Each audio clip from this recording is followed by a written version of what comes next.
Hello YouTube family, कैसे आप सब। आशा करती कि आप सभी अच्छे होंगे। आज का ब्लॉग जो है वो राखी का ब्लॉग है। बहुत इमोशनल ब्लॉग है, तो प्लीज़ मेरी वीडियो को पूरा देखिएगा। बहुत ही ज़्यादा इमोशनल है क्योंकि 2 सालों से हम लोग जो राखी है वो खुशी से नहीं, बहुत दुख से मना रहे हैं। बताओ ना। हाँ फिर शक्कर का बूरा बनाए, हाँ फिर शक्कर बनाए, हाँ फिर शक्कर उसी में मिला के लड्डू बना दिए, बर्फी बना दिए।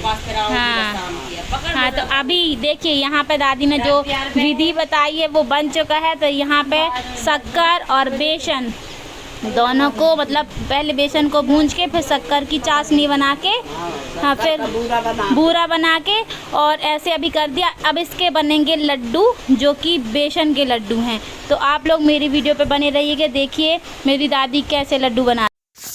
ये मेरी दादी हैं जो कि बहुत टेस्टी लड्डू बनाती हैं। मतलब कितने सारे भी लड्डू उनसे बनवा लो, बहुत प्यारे लगते हैं, बहुत खाने में भी बहुत टेस्टी लगते हैं। बाज़ार के भी फेल है, इतने अच्छे लड्डू बनाती। तो ये बेसन के लड्डू है। इनका जो लड्डू बनाने का तरीका है ना, वो 3-4 प्रकार का है। ये मोतीचूर के लड्डू भी बना लेती हैं, बूंदी के भी लड्डू बना लेती हैं, और जो मगज का लड्डू होता है ना वो भी बनाती हैं। और एक ये इसको भी शायद मगज का ही, इसको बेसन का लड्डू बोलते हैं।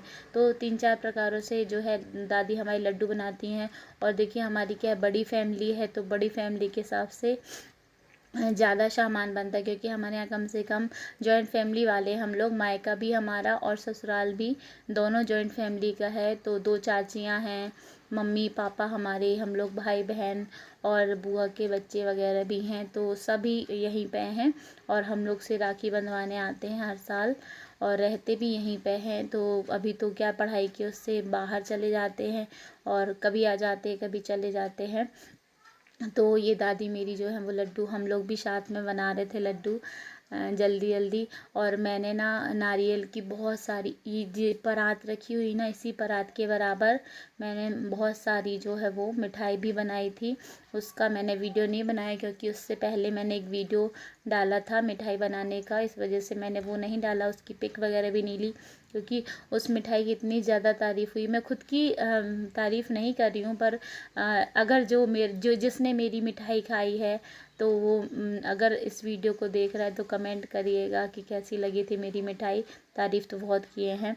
तो देखिए इतने सारे लड्डू यहाँ पे रखे हुए हैं और अभी देखिए कितना सारा परात में भरा हुआ। सो आप समझ सकते हैं कितने सारे लड्डू बनेंगे। तो यहाँ पे सब मिल के बनवा रहे हैं लड्डू धीरे धीरे, और हमारी दादी भी बना रही है। ये देखिए गाइस, हमारे यहाँ का जो इतना छोटा सा लड़का रोपा लगा रहा है, धान की रोपाई कर रहा है। और देखिए मेरे को औरतों की जैसे चल रहा है, आप देख सकते हैं उसको। बहुत कॉमेडियन है। अगर आपको ये पसंद आता तो मैं इसको मैं वीडियो में बार बार लेके आऊँगी। बहुत कॉमेडियन है और ये थोड़ी तोतली भाषा बोलता है। बोल जरा भैया। वो नहीं, और कुछ भी बोलना। तो ये देखिए, ये सर पे धान जो है वो खाड़ के लेके आया है, अभी दूसरी जगह इसकी रोपाई करेगा।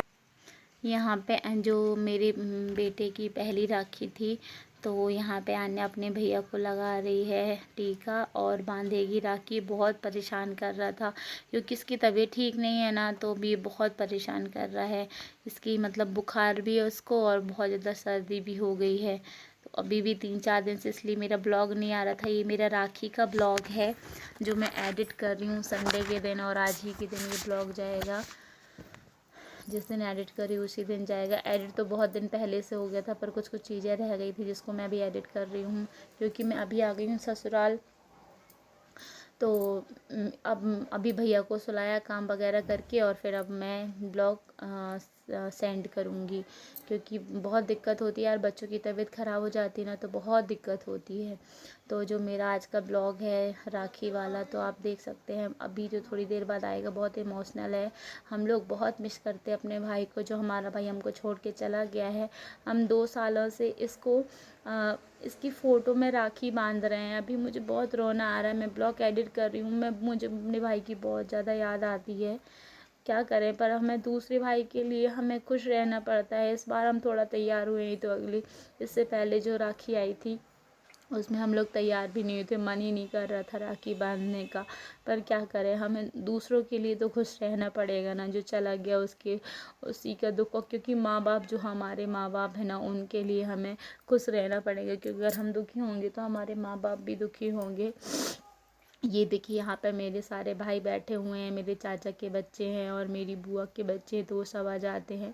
बीच में जो है मैरून कलर की शर्ट पहन के बैठा है वो मेरा छोटा वाला भाई है। बाकी सब मेरे बुआ के बच्चे हैं, सब इकट्ठे बैठ जाते हैं। पर जो चला गया ना, उसकी बहुत याद आती है हम लोग को, बहुत परेशान रहते हैं हम लोग उसके लिए बहुत ज़्यादा। जिस दिन से गया उस दिन से हम लोग को उसकी इतनी कमी खलती है ना कि बहुत ज़्यादा। क्योंकि ना हम लोग क्या करते थे, जब भी हम लोग राखी बांधते थे ना, तो आके सामने बैठ जाता था और बोलता था, दीदी मैं ना घर का बड़ा बेटा हूँ ना, तो सबसे पहले आप लोग मुझे राखी बांधो, मैं घर का बड़ा बेटा हूँ। मैं उसकी पिक भी डालूँगी इसी में कि वो कौन सा था, उसकी लास्ट राखी जो थी। मैं पूरा ब्लॉग एडिट ही नहीं कर पा रही हूँ क्योंकि मुझे बहुत रोना आ रहा है। उसके बारे में बात करो, उसके बारे में सोचो तो बहुत याद आती है। जो मेरा भाई 22 साल का था और उसके साथ अचानक से ऐसा हादसा हुआ, वो हमको छोड़ के चला गया। कहते हैं ना, मैं घर में बड़ी हूँ सबसे, मैं उसको जैसे माँ पालती है ना, वैसे मैं उसको पाली हूँ। हर चीज़ों का बहुत ख्याल रखा है, बहुत ख्याल रखा उसका, दोनों भाइयों का, दोनों और बहनों का मैंने बहुत ख्याल रखा। जहाँ भी जाती थी उनको साथ में लेके जाती थी, स्कूल लेके जाती थी, उनको तैयार करती थी। और इतना बड़ा हो गया था, कभी उसने मेरे से बिना पूछे ना पेन नहीं लिया है। और कभी भी हम लोगों की लड़ाई नहीं होती। मेरी छोटी बहन से कभी कभी हो जाती, पर मेरी भाइयों से कभी लड़ाई नहीं हुई है। दोनों भाइयों से मेरी लड़ाई नहीं हुई है। एक तो चला गया और एक जो है उससे भी मेरी कभी लड़ाई नहीं हुई है, क्योंकि वो मेरे छोटे हैं तो मैं उनसे क्या लड़ूंगी। बहन से थोड़ी मोड़ी झटपट हो जाती है, वो भी मजाक मस्ती वाली, ऐसी कोई सीरियस वाली नहीं होती है।